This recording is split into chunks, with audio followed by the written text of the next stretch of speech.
it's never too late to be a better parent. So today on Set to Love, we are going to be talking about tips to being a great parent and having a wonderful relationship with your child. So welcome. You can live a life in flow where your deepest heart's desires become reality. You are here to contribute through your essence, fall deeper in love with your life and the journey that you are on. Take what works, ditch the rest, and always stay set to love. Thank you for being a part of this community.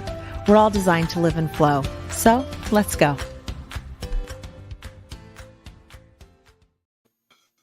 Wow, got a little tongue-tied there at the beginning of that.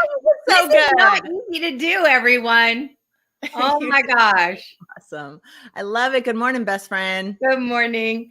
I'm a work in progress. It's just the way it is. So You know what? We all are. And even our parenting is a work in progress. yes, Totally. mine I are love this grown idea. and it's still a work in progress. Right? Yes. I feel like nothing. You know that Emmy just told me that she's probably getting engaged in like the next couple months, married by September. What? Yeah. That's the plan right now. That's the news that got dropped on me yesterday. I was like, all right, let's do it. Well, Yeah. I mean, she's an adult. I mean, wow. Congratulations to her, though. I Good for her. know. And you know what? Like, this is what I love about, so she's turning 21 on April 15th. And I was talking to her like, what do you want for your birthday? Do you want me to come out there? Do you want me to bring the boys? Like, and I didn't know what she wanted. And I kept calling her and asking. And then I thought, does she even want me to be out there? And maybe communication, that's a great way to have, open communication with your kids. That's one way to have an improved relationship. And she was so cute. So I just said, well, what do you want? Do you want to go out with friends? Like, do you really want me hanging around with you and your friends? And she said, Mom, you are my best friend. And it just like warmed my heart. Like, of course I want you here. So I booked a ticket and I'm going out for her 21st. And I'm so excited to just hang out. I don't know what their plans are. This is a beautiful thing, but it is one of the things on my list that you don't get to be your child's best friend at the beginning. It's you reap the benefits later in life to be that best friend, to be that confidant to your child. Because at first, as a parent, I think it's really important that you keep the role as the parent, because then kids get so confused in their life that, I got to be included in things with my kids, but only for a certain part. There was a part that I wasn't supposed to know about, or you know what I'm saying? It's almost like you have to give them the space to be the kid, and you have to be the authority, and they need to respect that. Mm-hmm. Yeah, I totally agree. And, I think that one of the things that really stood out to me and that I was talking to Julian about last night is I said, when I love that she says that I'm her best friend. And I said, but like, would I say, oh, you're my best friend too? And I guess there's like different levels of best friendness, because there's things that there's still that parent child, she'll always be my child. And there's things like, does she really need to know about this part of my life, or this part, like, right? Like there's certain things. So, but I do love that she just sees me with such high regard that she would even consider that. I just think, okay, I've done something right, Absolutely. with the first one. The first one's out there living her life, living her best life and whatnot. And so that really makes me happy. But you're right. There is that boundary. I do see a lot of parents, especially like I look at Coleman, he's 17, and a lot of his friends and their parents. And I think, and they like want to be that best friend, to all the kids. And there's something beautiful about that, but it's also, I think, there's a fine line, like you said. I think you lose something as a parent, though. I mean, like I said, I enjoyed a lot of things when there were proms. I was the mom that did all the makeup, and I shared a lot when they'd come and spend the night. They'd all be in my bed watching movies, and I really enjoyed, but I wasn't the best friend. I was the mom. I was the person that my kids still came to me about things, but there were things that I'm sure I didn't know. And quite frankly, I'm glad I didn't. Um, because then when something goes awry and the parent is, like there are parents that, I mean, back in the day, even that smoke pot with their kids and drink with their I'm kids sure and let that them, for I sure don't know. still happens, Shelley. That's not just back in the day. It's Yeah. And so for for sure me, still happening. But and here's the thing: I if the just kid's feel like that's a 18 and boundary that 21, for your to kids, when they get confused or when they want to set things straight, if the parent isn't being that example of consistency and dependability and knowing right from wrong. I mean, if you're not 21, you're not supposed to drink. I mean, that's just the law. You know what I mean? We don't get to make our own. you Okay, have forget that part. I mean, that's I just love my you. own I love thing. it. Hey, and this is the thing, like there's no wrong or right way. These are just what works for us or what, Yeah. doesn't work for us or whatever. So, one of the things that does work for me is I do not yell. Like our Yes. house is a non-yelling house. Other than like dinner, there's that kind of yelling, but there's not arguing, yelling ever, ever. I mean, we have constructive conversations. So I don't know, but for me, growing up in a house where there was constant yelling, like my mother would not only just yell, but then she'd be like complaining about me downstairs at the top of her lungs so everyone in the house could hear for probably 30 minutes. Like she would be so angry and would just about whatever she was mad about, and I just thought, I'm never going to be like this. This is horrible to have your mom yelling like she's so selfish and blah, blah, blah, like going on at the top of her lungs for 30 minutes. And I said, this will never be how my house is. So there's things we learn from our parents that we keep and things we don't want to keep. And that was one that I was like, no thanks. Well, and I also think that I remember being that time when it was very stressful being a single mom.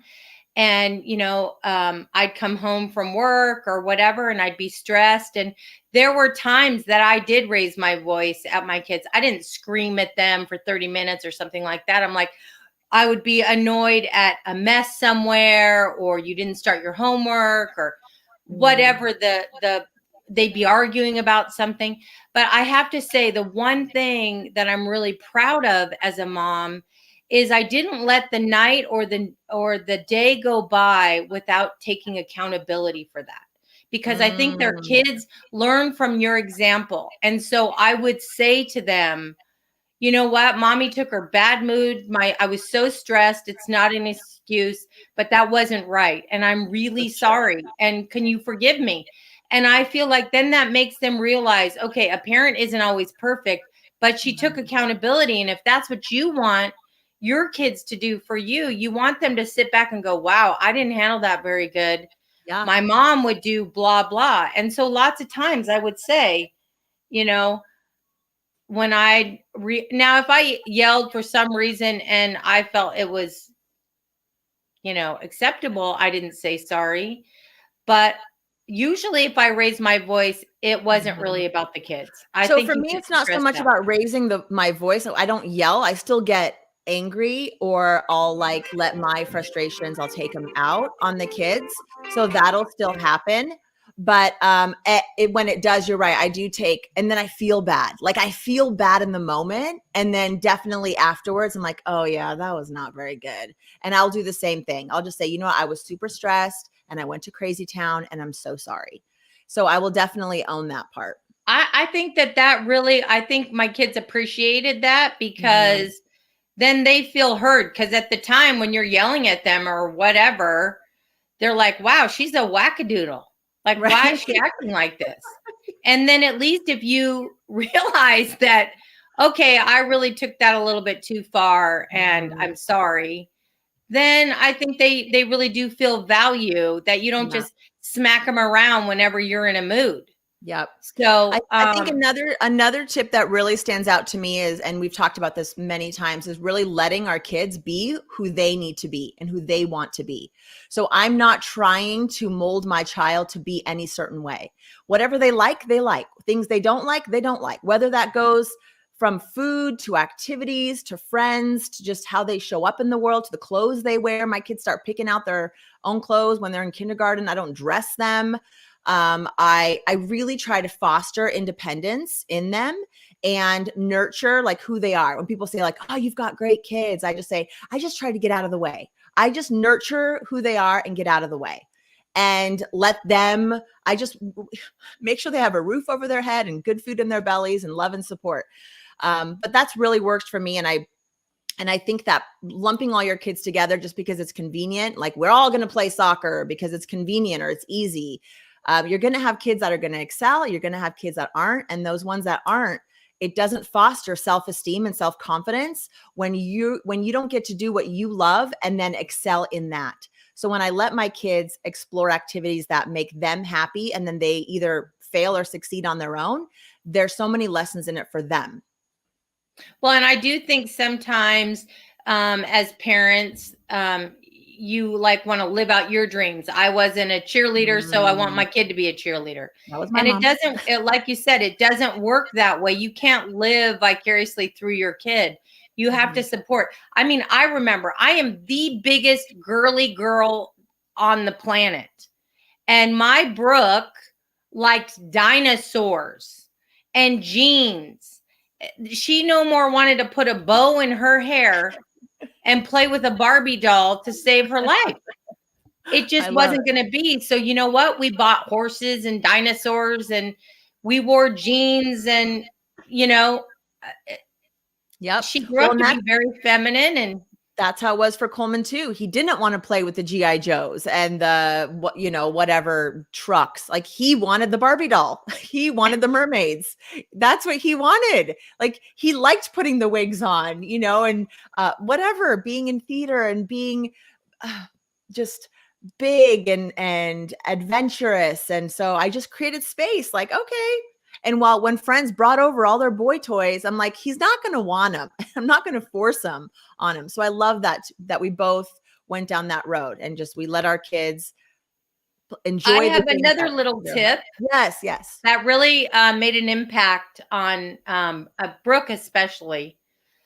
And the only reason I know this is because when she had an assignment in college, she wrote an article about me. And it was entitled One Special Woman. And I won't go into what the whole thing said, but one of the things that she wrote about me that was a big, huge impact on her life was that when my mom I would go to her and I would give her a problem and I would say somebody was mean to me or this one did this, my mom would always say, "What's your part in it?" Well, instead of just agreeing with them, like you have to teach them to see both sides of a coin. Like, is something going on with her? Do you want to show her what a good friend is? I remember Brittany had a friend that had a terrible potty mouth. And I used to say, you know what? Because I couldn't let her go and be around who knows what. And I'd say, have that friend come to our house. She has a little bit of issues with her, the way she talks, and we're going to help her to turn around and not talk like that because that's not okay. So I just feel like it was really important and it made a major impact on my kids to be able to come to me and say, what was your part? That didn't just happen because of so-and-so. What were you doing? And what can you change about you for that situation? And how can you look at it differently so that you can have a resolve, not be in a fight? And it was really cool to read that in that, article that she wrote about me. That's awesome.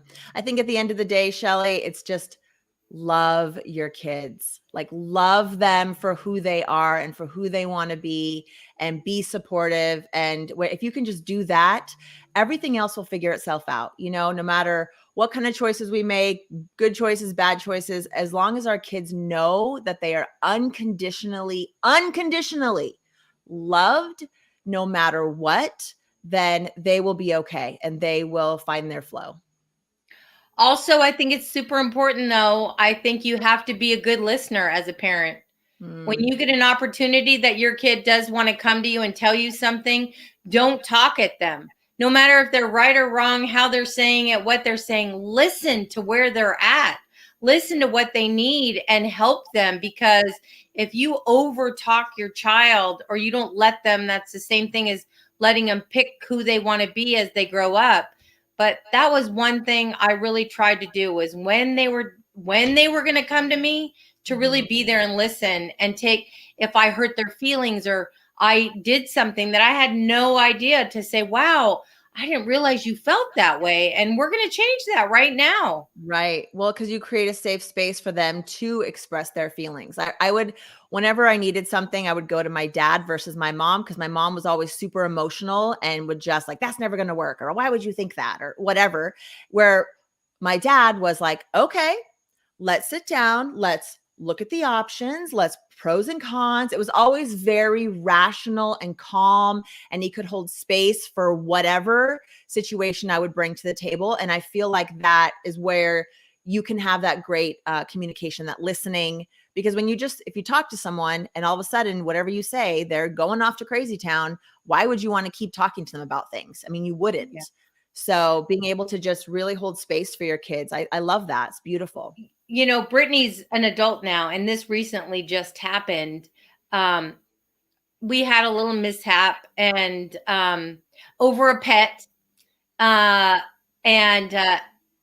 It's just so funny because there were things that happened, and me not intentionally, I hurt Brittany's feelings.